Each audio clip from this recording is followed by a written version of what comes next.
ఏవండోయ్, ఈరోజు మీకు పచ్చి మామిడికాయలతో పుల్లటి మామిడికాయలతో ఆమ్చూరు పౌడర్ ఎలా తయారు చేయాలో మీకు చూపిస్తాను రండి. మీరంతా నా ఛానల్కి వచ్చి ఓ లుక్కేసి ఓ లైకేసి వెళ్ళాలండోయ్.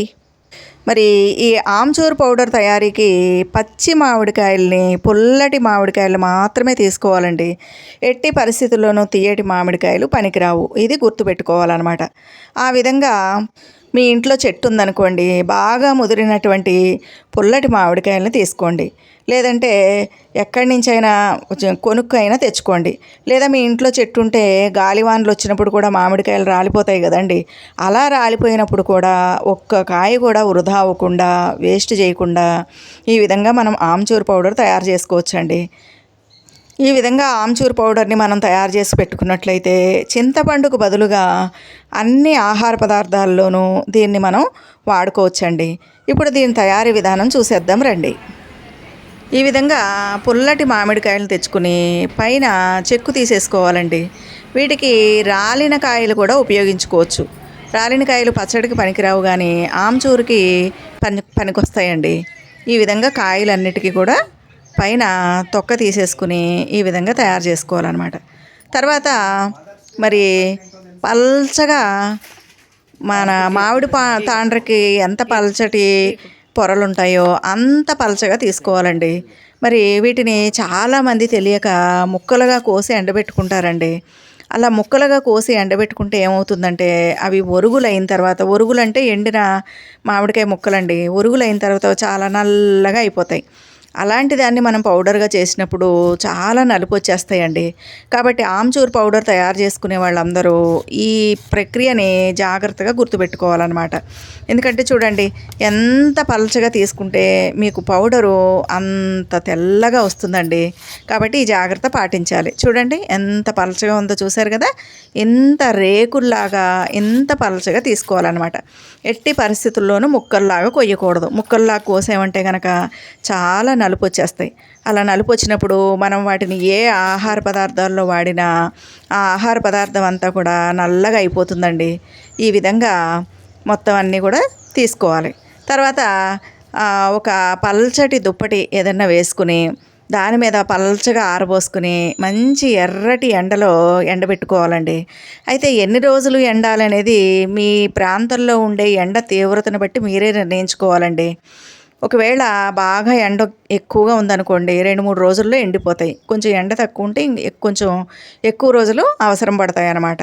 అంటే ముక్క ఇలా విరగొడితే విరగాలి, ఈ ముక్కలన్నీ కూడా గలగలలాడాలన్నమాట. అంత బాగా ఎండబెట్టేసుకోండి. గట్టిగా ఏ మాత్రం తడి లేకుండా ఈ విధంగా ఒరుగుల్లాగా అయిపోవాలండి. ఎండకి మరి ఎంత ఎక్కువ ఎండబెడితే అంత దాంట్లో ఉన్న తేమంతా పోయి నిలవ ఉంటుందండి. తర్వాత దాన్ని మిక్సీ జార్లో వేసుకుని మెత్తగా పొడి చేసుకుంటే ఈ విధంగా ఆమ్చూరు పౌడర్ తయారవుతుందండి. నిజానికి ఇది నేను లాస్ట్ ఇయర్ తయారు చేసిన పౌడర్ అండి. ఈ సంవత్సరం నేను తయారు చేయలేదు. అయినా సరే చూడండి ఎంత తెల్లగా ఉందో. గాలి తగలకుండా ఉన్నట్లయితే ఆ పౌడర్ నలుపు రాకుండా తెల్లగా ఉంటుందండి. కాబట్టి నేను దీన్ని జల్లించలేదండి, అలానే ఉంచేసాను. అందుకని జల్లించాల్సినటువంటి అవసరం కూడా లేదనమాట. కాబట్టి చాలా ఈజీగా ఆమ్చూరు పౌడర్ని తయారు చేసుకోవచ్చండి. గాలివానలు వచ్చినప్పుడు మనకి మామిడికాయలు చాలా రాలిపోతూ ఉంటాయి. అలా రాలిపోయిన కాయలు మనకి పచ్చడి పట్టుకోవడానికి పనికిరావు, ప్రాణం ఉసూరుమంటుందన్నమాట. అలా అనకుండా మామిడికాయలని ఈ విధంగా మనం ఒబ్బిడి చేసుకోవచ్చండి. ఈ విధంగా చేసి పెట్టుకుంటే సంవత్సరం అంతా కూడా చింతపండుకు బదులుగా మనం ఈ ఆమ్చూరు పౌడర్ని తయారు చేసుకోవచ్చు. చక్కగా చారు పెట్టుకున్నప్పుడు చారులో ఒక చెంచాడు పొడి వేసుకున్నారనుకోండి, చారు తయారైపోతుంది. మీరు చెప్తే కానీ తెలియదు, చింతపండు చారులానే ఉంటుంది. అలాగే నిమ్మకాయ పులిహోర చేసుకోవచ్చు. ఇంకా ఏవైనా పులుసు కూరలు చేసుకున్నారనుకోండి, ఆ పులుసు కూరల్లో పులుపుకు బదులుగా ఈ ఆమ్చూరు పౌడర్ని చక్కగా వేసుకోవచ్చు. ఇంకా మీరు ఏవైనా చాట్స్ తయారు చేసుకున్నారనుకోండి, చాట్స్లో ఎక్కువగా ఆమ్చూరు పౌడర్ చల్లుతూ ఉంటారు కదండి, ఆ విధంగా కూడా ఈ ఆమ్చూరు పౌడరు వేసుకోవచ్చు అనమాట.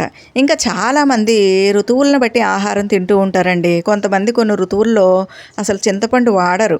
అలాంటప్పుడు ఇలాంటి ఆమ్చూర్ పౌడరు చాలా బాగా ఉపయోగపడుతుందన్నమాట. ఇంకా మామిడికాయ ముక్కల్ని ఒరుగులుగా అంటే ఇలా పౌడర్ చేయకుండా అలాగే ఉంచుకున్నా సరే అవి కూడా పనికొస్తాయి అన్నమాట. కానీ ఆ ఒరుగుల కంటే కూడా ఈ ఆమ్చూర్ పౌడరే చాలా ఎక్కువగా ఉపయోగపడుతుందండి. మనం పప్పు మామిడికాయ ఈ వేసవి కాలంలో మాత్రమే కాదండి, ఎప్పుడు కావాలంటే అప్పుడు చక్కగా పప్పు మామిడికాయ తినచ్చు. ఇంకా మరి పచ్చి రొయ్యలు వండుకున్నారనుకోండి, దాంట్లో పచ్చి రొయ్యలు మామిడికాయలు బాగుంటాయి, చేపలు మామిడికాయలు బాగుంటాయి. ఇలా ఈ విధంగా వెజ్ నాన్ వెజ్ వంకాయ మామిడికాయ కూర బాగుంటుంది. ఈ విధంగా మీరు వెజ్ అయినా నాన్ వెజ్ అయినా దేంట్లో అయితే పులుపు అవసరం అవుతుందో అన్నిట్లోనూ కూడా ఈ ఆమ్చూర్ పౌడర్ని నిరభ్యంతరంగా వాడుకోవచ్చండి. ఇంకా చెప్పాలంటే చింతపండు కంటే ఆమ్చూర్ పౌడరు ఆరోగ్యానికి చాలా మంచిదండి. ఆయుర్వేద వైద్యులైతే చింతపండు తక్కువగా వాడండి, ఎక్కువగా వాడద్దు, మీకు కీళ్ళ నొప్పులు వస్తాయి అని చెప్తూ ఉంటారండి. కానీ దీంట్లో ఏ భయం లేకుండా మామిడి తురుముతో చేసినటువంటి ఈ ఆమ్చూర్ పౌడర్ని మనం నిరభ్యంతరంగా అన్ని వంటల్లోనూ వాడుకోవచ్చండి. మరి తెలిసింది కదండి ఆమ్చూర్ పౌడర్ తయారు చేసుకునే విధానం. ఈ వీడియో కనుక మీకు నచ్చితే నా ఛానల్కి సబ్స్క్రైబ్ చేయండి, లైక్ చేయండి, షేర్ చేయండి.